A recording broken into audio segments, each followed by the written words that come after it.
Hello, welcome everyone. So we are in the RU Academy. So today, as promised, but it is actually a 2 hours delay. I was studying itself myself. So we have to study first, then we have to come to you. So the thing is, today I promised you to discussing about the Regulatory Act. So in the last topic, we have discussed that the historical background from the political chapter. The part 1 consists of what parts? You can go to the live videos and you can check it, but today I have downloaded from the video section. I have mentioned in the description about the link of the Telegram where you can join and subscribe my channel, where we will be giving you the detailed notes on the topics which I am going to cover. So every Friday, Saturday and Sunday I will be talking about the civil service exams topics, and side by side I'll also update the topics also. And every Monday and Wednesday I'll talk about my topics. I'm from a paramedical background, so I'll talk about anatomy. I'm anatomy and radiology teacher. My specialization is in radiology, and Tuesday and Thursday I'll talk on the radiology topics.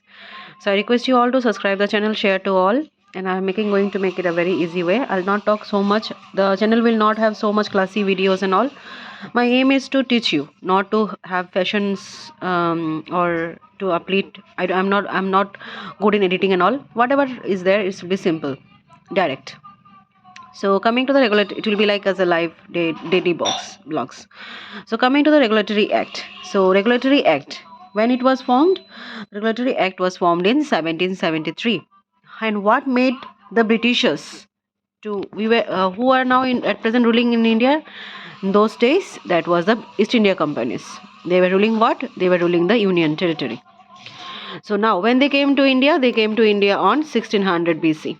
After that, so from 1600 BC to 1773, a lot of incident happens, and that was the part of modern history. We'll talk it a bit later, as I have started the polity topic. Now there at that time 2 battles were happening. The 2 battles were the Battle of Palsi 1757, very important, and Battle of Boxer 1764, and both the places who won, the Britishers own. Okay, so after this thing what happened, the Britishers came with a tendency. ये लोग India पे इस tendency पे आया था कि मुझे हम लोग को ट्रेड करना है. फिर देखा कि नहीं, इंडिया में जितने भी लोग रहते हैं, they thought that we are so, मतलब they can easily dominate us. So they and they came with a political nature. Now हाँ चलो इंडिया को अब क्या करना है, डोमिनेट करना है. So with this what happened, there were 2 conflicts, 2 battles भी हो गया था, और उसमें उनका जीत हो गया. जीत होने के बाद इनको लगा कि we are more powerful now. तो इसी से क्या हो गया है कि so they thought like this, and now what happened, they started ruling in India. तो इस अब रूल करने के लिए क्या हो गया, at one certain time they were doing lot of business and tradings and all, they became rich, but at certain point of time क्या हो गया, they became bankrupt. तो अब East India Company, what the East India Company so, no, my team is very good, my team is very powerful, अब इनको डूबने नहीं देना चाहिए. तो ईस्ट इंडिया कंपनी ने इनको क्या किया है, they have provided the loan to them. Approximately 1 crore का लोन उनको दे दिया है. चलो इंडिया को दोबारा से आप लोग बैंकक्रप्ट होने से बचा लो. सो विद दिस इन लोगों ने बोला है कि if you want to rule in India, there should be a constitution. So they what they made a constitution. And actually अगर हम बात करेंगे तो इसी से मतलब रेगुलेट करो, दोबारा से स्टार्ट रन एंड एडमिनिस्ट्रेशन. तो इसका मीनिंग ही है कि to regulate, to run and administration से ही हमारा रेगुलेटरी एक्ट का नाम आया है. तो why regulating act is very importance in the polity, Indian polity और इंडियन कॉन्स्टिट्यूशन में. In Indian constitution regulatory act is very significant, very important, because first time India में एक न्यू कॉन्स्टिट्यूशन का पिलर तैयार हो रहा था.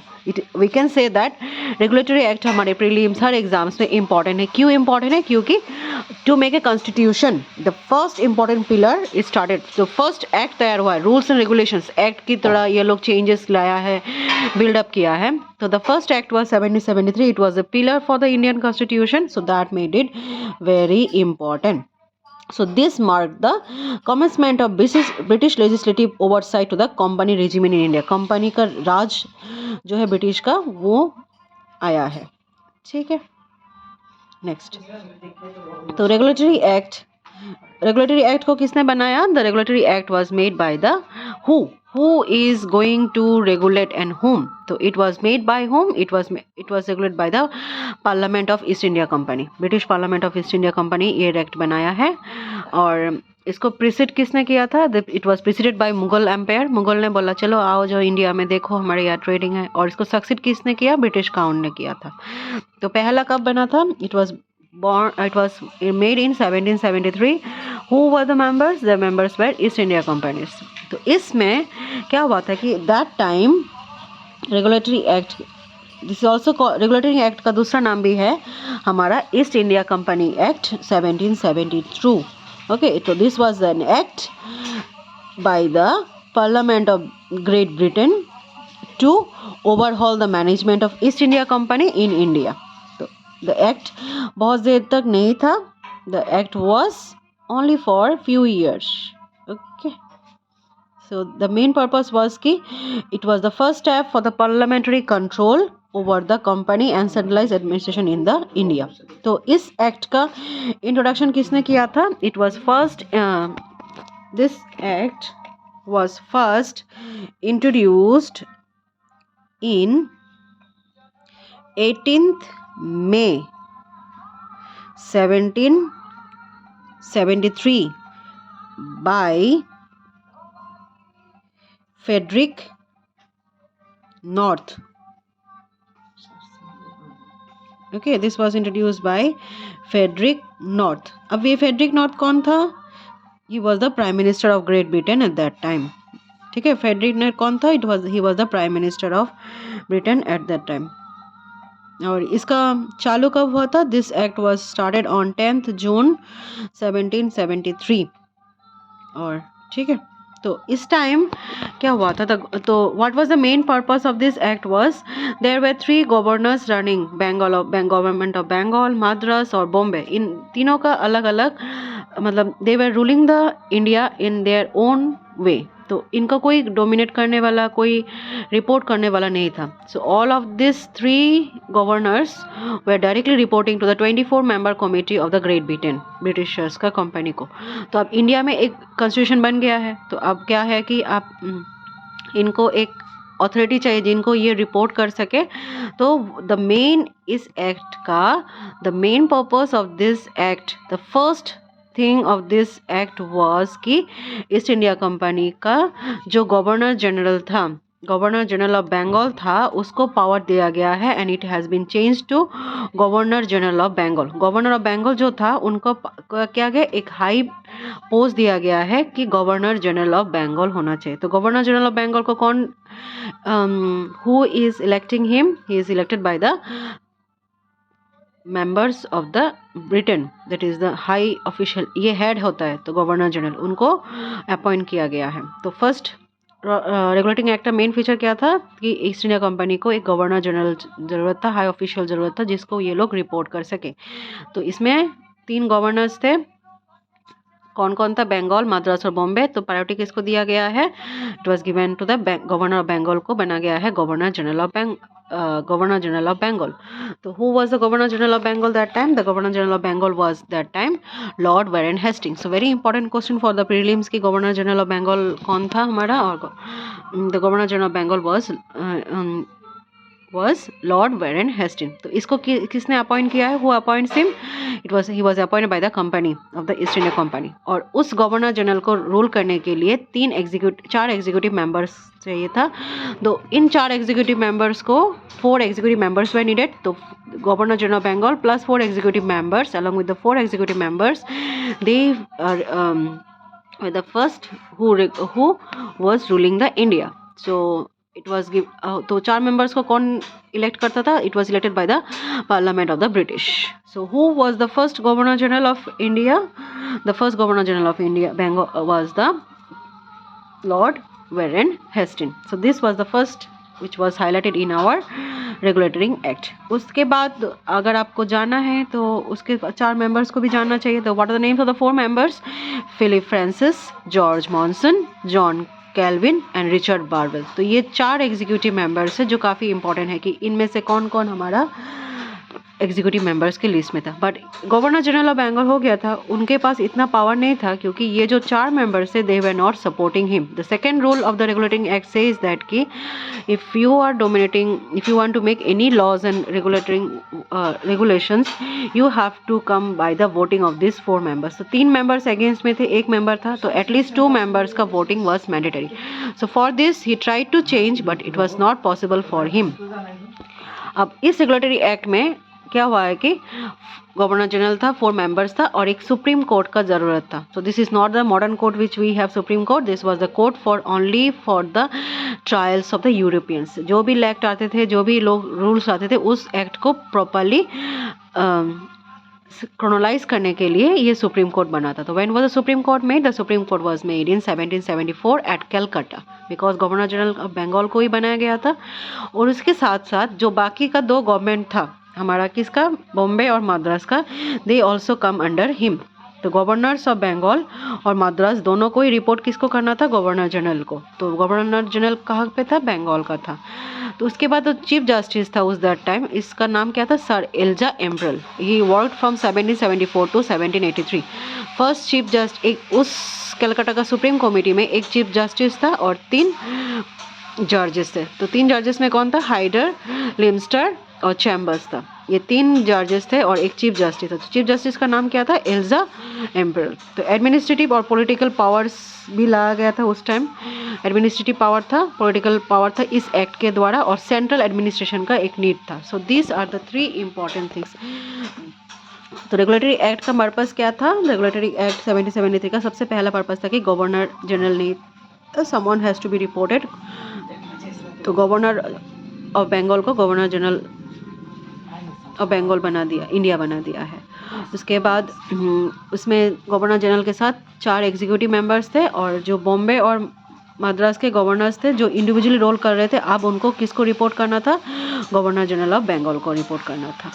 उसके बाद जो 4 मेंबर्स थे उनका नाम क्या था? फिलिप्स जॉर्ज, जॉन क्लेरविन और रिचर्ड बर्वेल।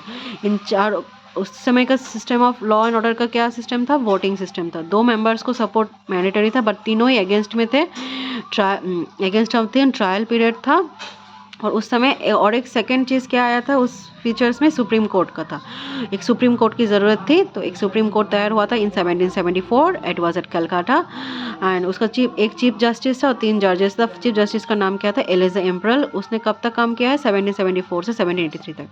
तो हमारा रेगुलेटरी एक्ट में क्या था? एडमिनिस्ट्रेटिव एक्ट भी था, पॉलिटिकल एक्ट भी था। ये इसका इंपॉर्टेंस है। It was looking on administrative as well as political part, और एक सेंट्रल एडमिनिस्ट्रेटिव था। This was the first step. तो इस एक्ट क्यों ज़्यादातर नहीं चला था? Because the governor general had no veto power. इनके पास कोई पावर नहीं था।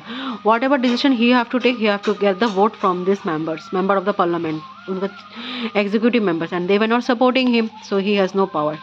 उसके बाद इफ़ यू गो बैक, तो बैटल ऑफ बॉक्सर के बाद डुअल गवर्नमेंट पॉलिसी आई गई थी। डुअल गवर्नमेंट पॉलिसी में एक था नवाबी राइट्स, एक था दीवानी राइट्स।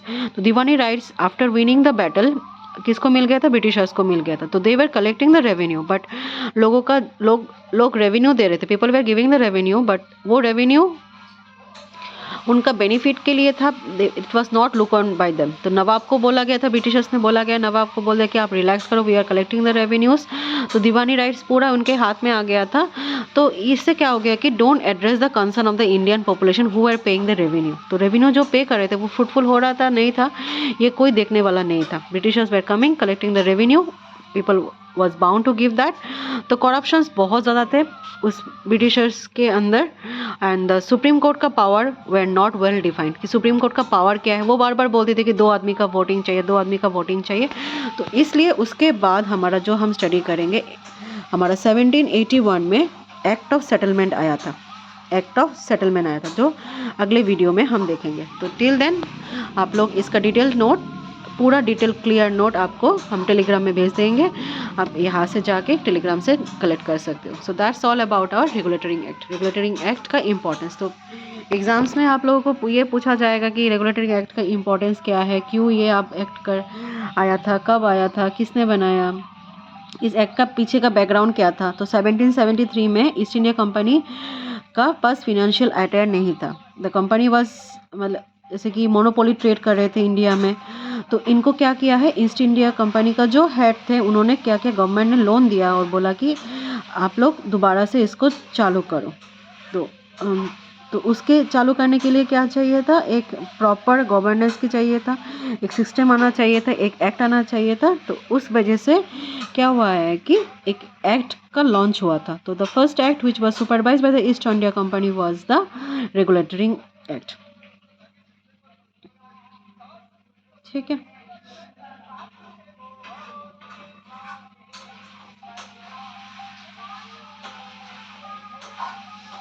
तो this some of the important things आप लोगों को जानना है। तो एग्ज़ाम्स में जैसे कि पूछा जा सकता है कि इस एक्ट का कब आया था, इस एक्ट का इम्पोर्टेंस क्या था, इस एक्ट का फीचर्स क्या है, ड्रॉबैक्स क्या था, तो फिर उस एक्ट में क्या क्या रिस्ट्रिक्शन इम्पोज किया गया है। तो रिस्ट्रिक्शन इम्पोज ये गया था कि ये सिर्फ पार्लियामेंट ऑफ द ब्रिटेन का था। तो इसमें द कंपनी ड्राइवेंस ओनली 6%